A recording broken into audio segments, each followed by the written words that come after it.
Hi guys, I'm going to do a YouTube video. Not about the rubber band aeroplane. It's about how planes even fly. Now you might already know this, you might not. But the majority of my viewers, which are ages between apparently 5 to 7 on my YouTube channel, I might have to explain to them how airplanes fly. So I'm going to set up the phone here because I do not want to be holding this and then accidentally dropping the phone. So I'm going to be setting it up here.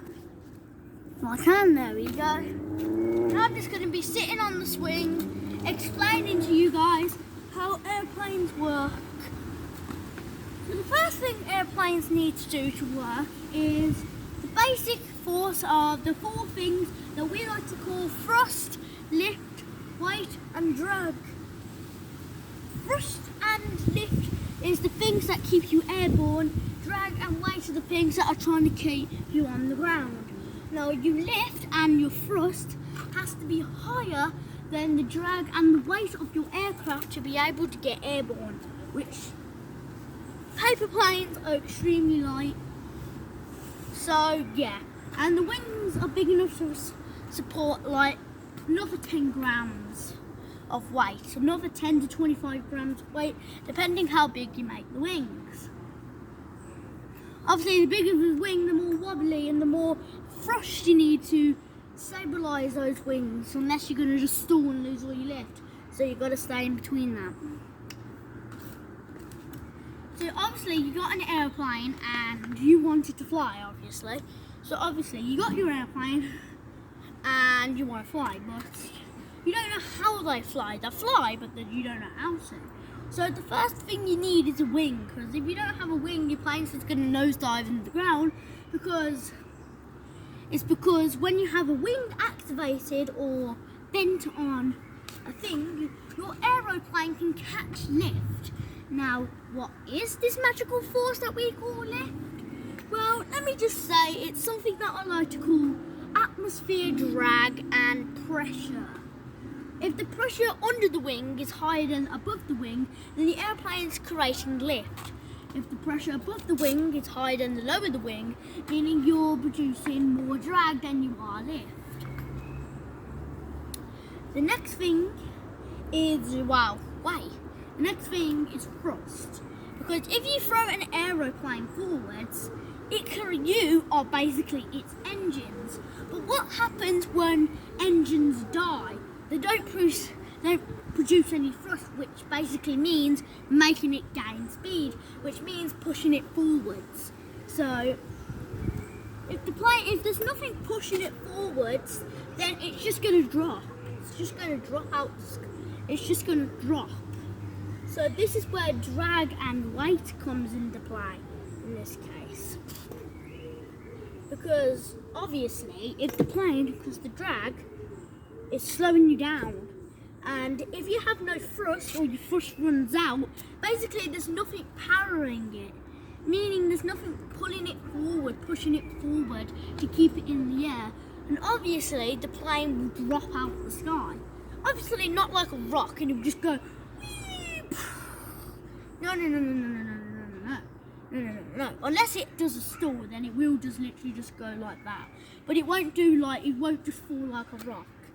It won't fall like a rock. No. That's not what planes do. They do not fall like rocks. Planes aren't rocks. So obviously the plane does not drop. It's just more of a dramatic cycle. And this is where drag and weight comes into play. So obviously the drag, so you have more lift than you do drag. Drag slows down the plane. If there's no thrust to balance out the drag and the weights, then the weights and the drag is going to overwhelm the overall sources of lift. No plane can fly without significant thrust. Gliders can fly in the air for extremely long times that people can say forever, but they don't, because they will eventually have to land unless they keep finding currents and luckily stay in the air. which is also impossible.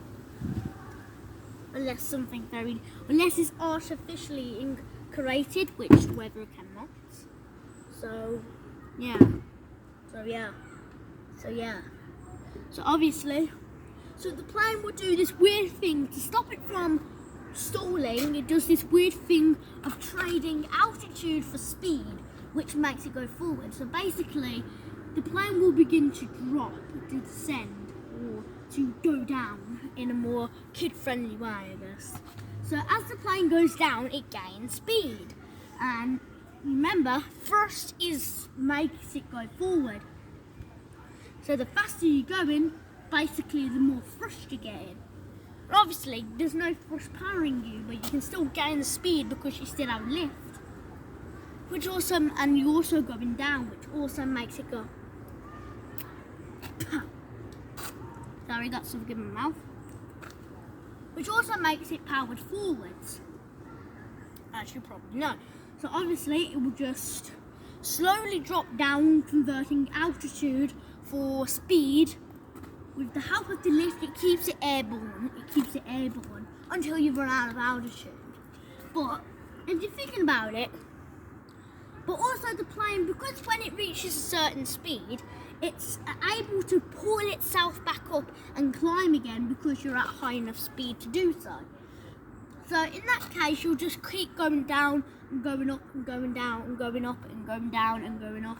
Basically, even though you might not be maintaining at the same altitude, you might be doing like slowly loops that go up, down, around the same altitude. So you cruise around the same altitudes, but you don't drop and fall. In this case, this is where the drag and the weight comes into play. Again, so the drag slows it down to a point which we call atmospheric drag, or just drag altogether. Pushes against the aeroplane, which slows it down. So when the speed does reach high enough, it pulls up and doesn't stay the same speed. It begins to lose speed, and then it will drop back down again. But since there's no thrust that's able to keep the plane going fast enough to just keep doing that endless cycle, it will just keep converting the altitude into speed, because the drag and the weight is overpowerful than the lift and the thrust and the speed, meaning it won't do an endless cycle just going up and down around the same altitude. It will ever so slowly just descend and crash into the ground. This is basic physics for all aeroplanes, even big massive ones. This means also the bigger the airplane, the more wingspan you need and more powerful engines you need. This is why the biggest airplanes in the world have 4 engines or 6 engines, or have more engines than something. Now this plane, my rubber band airplane one, is a foam, a very, very, very, very, very light foam airplane. And the rubber band propeller can produce so much thrust that basically just throwing it once can make it go out of control. Basically, there's more thrust in the rubber bands than the base. If only that engine could last forever, then maybe, just maybe, I might be able to put a camera on it and fly it around. But until then, it's a no. So if you like this video, please subscribe, thumbs up, and to the next video. Bum, bum, bum, I have videos.